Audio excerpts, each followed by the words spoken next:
Merci d'avoir suivi le premier épisode. Voici le second, le final. Revenons en 2019. Briançon, cité Vauban. Vauban, ici, c'est le Haussmann de Paris. Pour 3 nuits, près d'ici, j'avais repéré un camping Utopia dans la vallée de la Clérée. C'est par ici que sont tournées les séries Alex Hugo. Ce plateau des Alpes, c'est le plateau de Mévaches, un site renommé pour la randonnée et l'escalade. Là, c'est le lac de Béraude. Je l'ai fait à pied. Il y avait 1 heure sur le panneau, mais sûrement un vol d'oiseau. Ça longe la frontière italienne. Aujourd'hui, je vais voyager dans mes souvenirs. En juillet 72, j'étais détaché comme chauffeur dans le service social des armées, à Mont-Dauphin, à l'intendance alimentaire. Avec le personnel, j'ai circulé dans les Doubs avec un petit Renault 4x4. Ça a de la gueule, le bâtiment, pas le type. Le style Louis XIV. C'est autre chose que le bunker Hitler 1940. Nous allons nous rendre tout près, à Réautier, à la fontaine pétrifiante. En 20 ans, elle a pris un peu d'ampleur. Je parle de la fontaine, pas de Lily. Là, nous allons nous enfoncer dans la vallée de Val-Louise, vers la barre des Écrins. En 1972, du pré de Madame Carle à la langue du glacier blanc, il fallait estimer à 30 minutes de marche. Aujourd'hui, ils estiment à 5 heures aller-retour. Nous avons passé 3 nuits dans la fraîcheur, mais par beau temps. Première étape, un col sec et rocailleux, le col d'Izoard. 2300 mètres. Il n'y a rien à dire. Ce col, je le trouve magnifique. On va aller à Saint-Véran, la mairie la plus haute de France. Une petite station de ski. C'est resté le style vieux village dauphinois.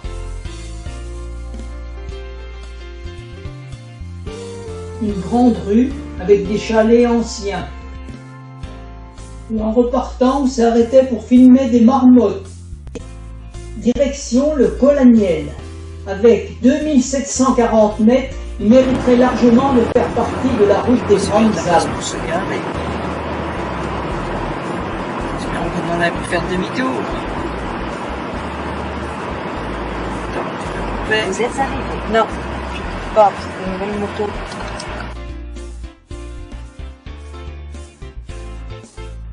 Un mémorial pour les cyclistes.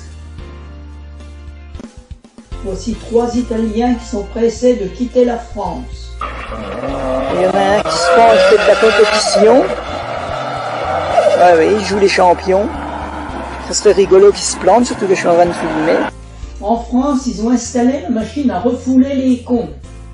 C'est pour cette raison que je suis à la frontière. Ah voilà, il est content en plus. Ça, c'est la France. Et là, les gorges du Guil, à Guillest. Cette route, c'est un défilé, creusé à flanc de montagne. Aucun arrêt possible pour prendre des photos. Je ne vais pas parler de météo. C'est la radio qui va le faire pour moi. Parce que là, elle est en sourdine, je vais la monter un peu. Bonjour, c'est Marc-Olivier Fogiel. Quelle chaleur! Premier jour donc de cette semaine de canicule. Je vous retrouve à 18h pour RTL Soir. On fera le point évidemment donc sur vos conditions de travail, notamment sur la météo. Et à 18h20, la ministre de la Santé, Agnès Buzyn, sera notre invitée. À tout à l'heure, 18h20. Un tunnel.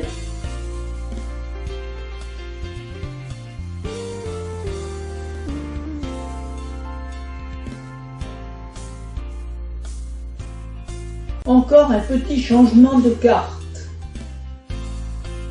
Vars, une station de ski, mais au point de vue col, rien de spectaculaire.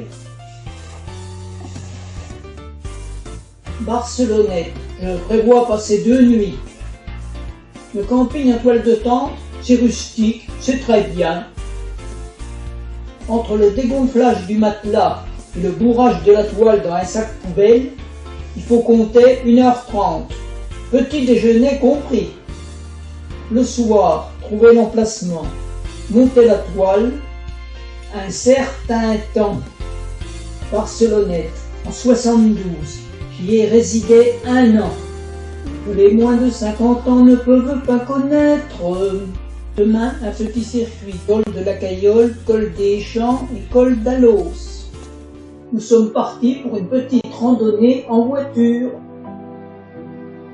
Le col de la Caillole, 2326. Une route à flanc de coteau interdite aux poids lourds et aux caravanes. Mais certains s'en foutent avec leur camping-car. Et toujours le beau temps pour nous accompagner. Ce col fait partie d'un circuit de la grande route des Alpes. C'est la source du Var. À Saint-Martin-d'Entraume, tournez à droite, direction col des Champs. La route ne passe pas par le col, mais elle passe au-dessus du col. C'est juste un petit 2000, voilà comme il fait.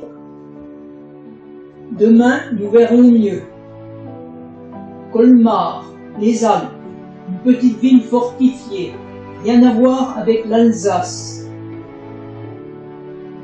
C'est parti pour le col d'Alos, 2247 mètres. Nous allons rentrer de bonne heure. On va faire une petite visite à Barcelonnette. Ça me rappellera ma jeunesse, mes 20 ans. Et là, on arrive par la route de Pranou. On va y faire un petit tour. Ce matin, c'est le départ pour le point culminant de l'aventure, le col de la Bonnette. Il a été tronqué à 2715 mètres. Mais à l'origine, on va passer à 2802 mètres. Si on le désire, à 2060 mètres à la table d'orientation. Mais nous sommes restés sur la route. J'avais filmé ça avec la petite caméra, mais il y avait un bruit de vent qui n'était pas possible. Entre nous, franchement, je préfère le diaporama avec 6 photos alignées côte à côte avec Photoshop. Dans cette vallée, le GPS me propose qu'un seul camping. Saint-Étienne de Tinée, un 2 étoiles conçu pour les marcheurs et les vélos. C'est comme chez Center Park, en moins luxueux. On vide la voiture à l'emplacement et on la ramène au parking public. C'est comme ceux qui voyagent avec leur animal et le soir, ils devraient le mettre au chenil. J'avais vu un reportage sur les gorges du Sillon. C'est du tuf rouge comme au Salagou dans l'Hérault. C'est pratiquement sur le chemin. On y va? Le col de Couillol. Aucun commentaire à faire. Roubion, un village perché avec sa petite station de ski. Le col Sainte-Anne. Qu'elle me pardonne, j'ai pas de photo à proposer. On file dans les gorges. Retrouver le Var à Touhaix. Ma vidéo, c'est un peu un atlas camping et routier avec une petite animation et quelques photos souvenirs de mon affection, sauf quelques-unes signalées, cliquées sur internet. À Touhaix, c'était l'heure du déjeuner.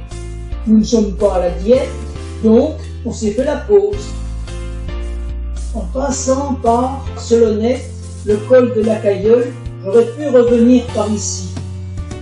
Cela aurait évité la cime et le col de la Bonnette. On fait la grande route des Alpes. On doit donc prendre de l'altitude. Le col du Turini, une architecture routière formidable. Aucune place pour stationner. C'est Lily qui a pris la photo de la portière. Là, je me suis serré à droite pour laisser passer 2 Ferrari qui se tiraient la boule. Au col, c'était un rendez-vous jet set avec grosse voiture italienne. Voiture noire, pas de place. Nous avons planté la tente pour 3 nuits au camping du Mas d'Ari. Plouf à la piscine. Pour finir la boucle, demain, nous irons à Menton. Et rien n'a changé, c'est encore une route de montagne. À Thonon, place de la mairie, on avait trouvé une plaque commémorative. Mais là, place de la mairie, on n'a rien trouvé. Menton, c'est célèbre pour les citrons et son escalier. Toute la journée, on s'est baladé sous la canicule, avec notre bouteille d'eau à la main. Et retour au bivouac. Cette belle cascade est à quelques centaines de mètres du camping. Aujourd'hui, j'avais prévu aller au col de Tangles, en prenant le tunnel et en passant par l'Italie. Mais la route était en travaux, coupée. Un an plus tard, après nous, en 2020, ce fut le déluge.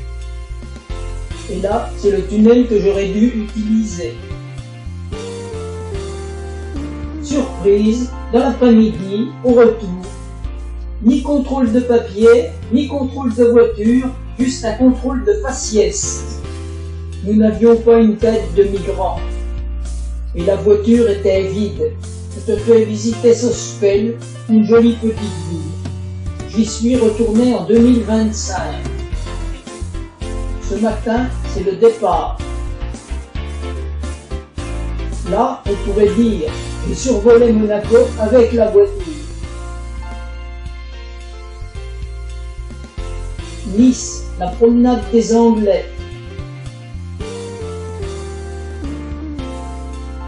Cette fois, ça y est, je vais m'éloigner de la côte.